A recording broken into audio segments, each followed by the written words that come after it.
नमस्कार, स्वागत है आप सभी का वाइब इन बिहार झारखंड में। मैं हूं आपके साथ मुदिता। क्या आप बिहार सरकार के कर्मचारी हैं? क्या आपको ड्यूटी के दौरान रील बनाना, फेसबुक पर लाइव आना या सरकार की नीतियों पर अपनी राय रखना पसंद है?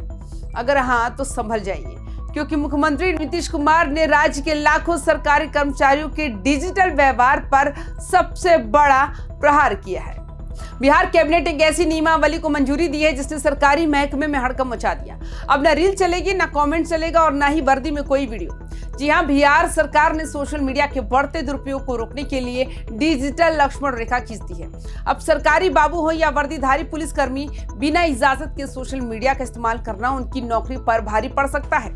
आज की इस विशेष रिपोर्ट में हम विस्तार से समझेंगे कि आखिर नीतीश सरकार को ये सख्त कदम क्यों उठाना पड़ा, इस नए कानून के दायरे में कौन कौन आएगा और क्या गुमनाम अकाउंट चलाकर कर्मचारी बच पाएंगे। चलिए बिहार सरकार की इस ऐतिहासिक और कड़े फैसले की एक एक परत खोलते हैं।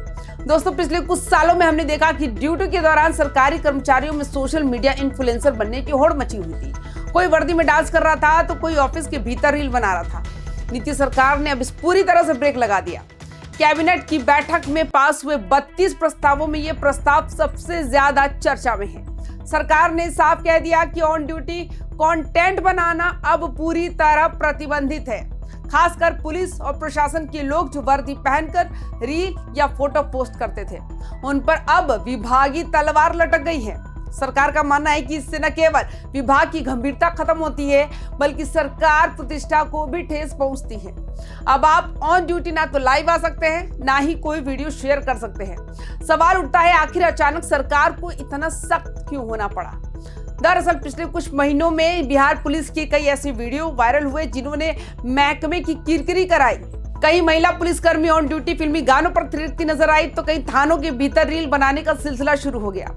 जब रक्षक ही मनोरंजन के आधुनिक साधनों में खो जाएंगे तो जनता की सुरक्षा का क्या होगा? इसी सवाल ने सरकार को सोचने पर मजबूर किया। पुलिस मैनुअल और सेवा आचरण नियमावली में अनुशासन सर्वोपरि है। सरकार का तर्क है कि सोशल मीडिया की लत के कारण कर्मचारी अपने मूल काम से भटक रहे हैं। जनता काम लेकर दफ्तर आती है और अधिकारी व्यूज और लाइक्स के चक्कर में कैमरों में उलझे रहते हैं। यह नया कानून इसी दिखावे की संस्कृति को जड़ से खत्म करने की कोशिश है। कई बार कर्मचारी अपनी असली पहचान छुपाकर गुमनाम अकाउंट्स के जरिए सरकार की आलोचना करते थे या संवेदनशील जानकारियां लीक करते थे, लेकिन नीतीश सरकार की नई नियमावली ने इस रास्ते को भी बंद कर दिया। सरकार ने स्पष्ट किया कि फर्जी नाम या गुमनाम पहचान सोशल मीडिया चलाना अब सेवा आचरण नियमों का गंभीर उल्लंघन माना जाएगा। इतना ही नहीं, अब हर कर्मचारी को अपने पहले से मौजूद सोशल मीडिया अकाउंट्स की जानकारी अपने विभाग को देनी होगी। यानी अब सरकार की नजर आपकी हर डिजिटल एक्टिविटी पर है।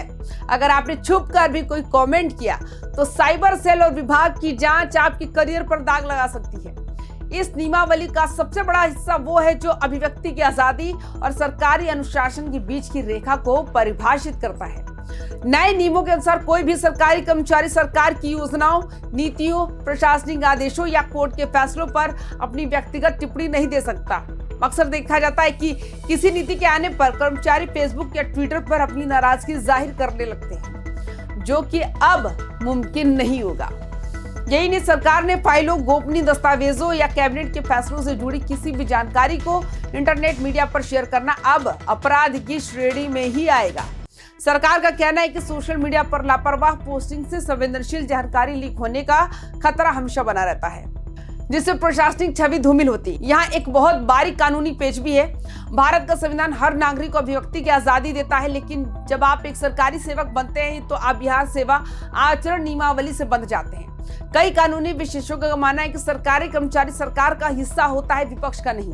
अगर एक कर्मचारी अपनी ही सरकार की नीति को फेसबुक पर गलत बताने लगेगा तो इससे आम जनता के बीच भ्रम फैलेगा और प्रशासनिक ढांचा कमजोर होगा।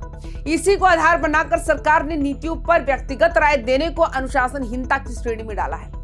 अब अगर किसी कर्मचारी को किसी नीति से आपत्ति है तो उसे सोशल मीडिया पर शोर मचाने के बजाय विभागीय स्तर पर अपनी बात रखनी होगी। ये पाबंदी सिर्फ आलोचना पर नहीं, बल्कि गोपनीय फाइलों को डिजिटल दुनिया की नुमाइश बनाने पर भी है। अब सवाल उठता है, क्या कर्मचारी सोशल मीडिया इस्तेमाल ही नहीं कर पाएगी? नियम कहता है कि फेसबुक, एक्स, ट्विटर यानी इंस्टाग्राम, टेलीग्राम या किसी भी डिजिटल प्लेटफॉर्म पर अकाउंट चलाने के लिए अब पहले अनुमति लेना अनिवार्य होगा। बिना विभाग की एनओसी के साथ सोशल मीडिया का इस्तेमाल अब सेवा शर्तों के खिलाफ होगा। अगर कोई कर्मचारी इन नियमों का उल्लंघन करता पाया जाता है तो उस पर सिर्फ जुर्माना नहीं लगेगा बल्कि सख्त विभागीय अनुशासनात्मक कार्रवाई भी की जाएगी। इसमें निलंबन से लेकर नौकरी से बर्खास्तगी तक का प्रावधान शामिल हो सकता है। ये फैसला बताता है कि नीतीश सरकार अब डिजिटल अनुशासन को लेकर किसी भी तरह की ढिलाई बरतने की मूड में नहीं है। सरकार ने सिर्फ नियम नहीं बनाए बल्कि इसे लागू करने के लिए डिजिटल सर्विलांस का सहारा भी लिया। अब हर विभाग में एक नोडल अधिकारी होगा जिसकी नजर कर्मचारियों के डिजिटल फुटप्रिंट पर होगी। अगर कोई कर्मचारी सोचता है कि वो VPN लगाकर या फर्जी आईडी बनाकर सरकार को चकमा दे देगा तो भी वो गलतफहमी में है। बिहार पुलिस की आर्थिक अपराध इकाई और साइबर सेल की टीमें सोशल मीडिया पर लगातार मॉनिटरिंग करती है। कीवर्ड्स और लोकेशन के जरिए गुमनाम अकाउंट्स की पहचान करना अब मुश्किल नहीं है। ये कदम एक तरह से कर्मचारियों को ये चेतावनी है कि ऑफिस की चार दीवारी के बाहर भी उनकी डिजिटल गरिमा सरकार की निगरानी में है। जो कर्मचारी इस लक्ष्मण रेखा को पार करेंगे उनका ट्रैक रिकॉर्ड उनके प्रमोशन और इंक्रीमेंट पर भी असर डाल सकता है। नीतीश कुमार का यह फैसला प्रशासनिक सुधार है या कर्मचारियों की आवाज दबाने की कोशिश, इस पर बहस शुरू हो चुकी है। एक तरफ जहां अनुशासन की वकालत करने वाले लोग सही बता रहे हैं, वहीं दूसरी तरफ इसे व्यक्तिगत स्वतंत्रता पर प्रहार के तौर पर भी देखा जा रहा है। लेकिन हकीकत यही है कि अब बिहार के सरकारी दफ्तरों में लाइक्स और कमेंट्स की जगह सिर्फ फाइलों और काम की गूंज सुनाई देगी। तो आपको क्या लगता है, क्या सरकारी कर्मचारियों पर इस तरह की पाबंदी जरूरी थी? क्या वर्दी में रील बनाना वाकई गलत है? अपनी राय हमें कमेंट बॉक्स में जरूर बताएं। बिहार की हर बड़ी खबर और विश्लेषण के लिए देखते रहिए YBN बिहार झारखंड। अगर वीडियो पसंद आए तो इसे लाइक करें, शेयर करें। नमस्कार।